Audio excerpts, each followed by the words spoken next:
Petrol डिझेलच्या किमतीत पुन्हा एकदा वाढ झाली आहे, त्यामुळे विरोधकांनी थेट सरकारवर हल्लाबोल केलाय। संजय राऊतांनी महागाईवरून भाजपवर निशाणा साधलाय, तर भाजपने देखील राऊतांना प्रत्युत्तर दिलंय। पाहूयात।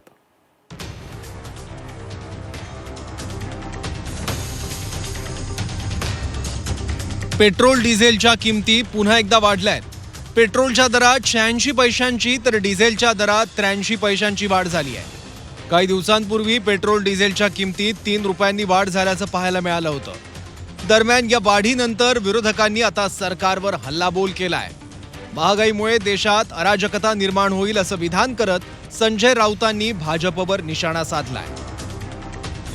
महागाई वाढलेली आहे, महागाई वाढणार आहे आणि महागाईमुळे या देशामध्ये देशाच्या मध्यमवर्गीयांमध्ये एक भीतीचं वातावरण आहे। त्यातून एक आर्थिक अराजक निर्माण होईल आणि भारतीय जनता पक्ष म्हणेल हे मुस्लिमांमुळे होत आहे, हे पाकिस्तानमुळे होत आहे आणि आमचे लोक मग कपाळाला टिळे लावून या महागाईचं स्वागत करतील आणि परत भाजपलाच मतदान करतील।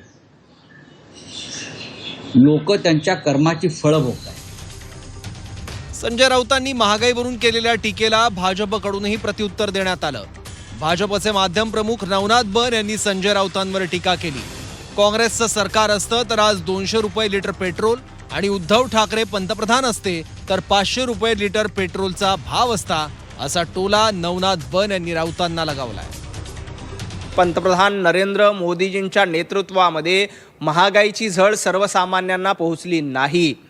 संजय राऊत कर्माची फळं जनतेने तुम्हाला दिली आहे। आज जर का काँग्रेसचं सरकार असतं तर देशामध्ये 200-300 रुपये लिटर पेट्रोल डिझेल असतं। उद्धवजी ठाकरे पंतप्रधान असते तर 500 रुपये लिटर पेट्रोल डिझेल झालं असतं। हे संजय राऊतांनी थोडंसं बघायला पाहिजे।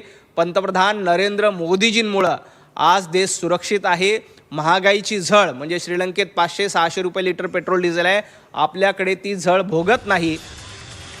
भारतावर युद्धाचा परिणाम झाल्याचं अशोक चव्हाण यांनी म्हटलंय, त्यामुळेच पेट्रोलचे भाव वाढलेत असंही यावेळी अशोक चव्हाण म्हणाले। युद्धाच्या परिस्थितीमुळे पेट्रोलियम प्रोडक्ट्समधच्या किमतीवर परिणाम झालाय, नाकारता येत नाही। आपल्या देशामध्ये काही पेट्रोलचं प्रोडक्शन नाही आहे, त्याच्यामुळे आपल्याला आयात करावं लागतं पेट्रोल डिझेल। इराणचा भाग आहे, त्या होर्मुझच्या चॅनलमधून बरंचसं वाहतूक आहे आणि रशियाकडून सुद्धा आता एक आनंदाची बातमी आजची आहे की रशियाकडून ऑइल घेण्यासंदर्भामध्ये जे निर्बंध होते अमेरिकेचे, ते भारतापुरती तरी निदान शिथिल 1 महिन्याकरता झाले, अशी वृत्तवाहिन्यांची बातमी आहे।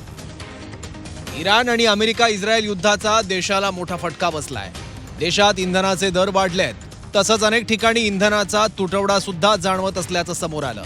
दरम्यान याच सर्व मुद्द्यावरून विरोधकांनी आता सरकारला धारेवर धरलाय, तर सत्ताधाऱ्यांनी देखील विरोधकांवर पलटवार केलाय। ब्युरो रिपोर्ट, झी 24 तास।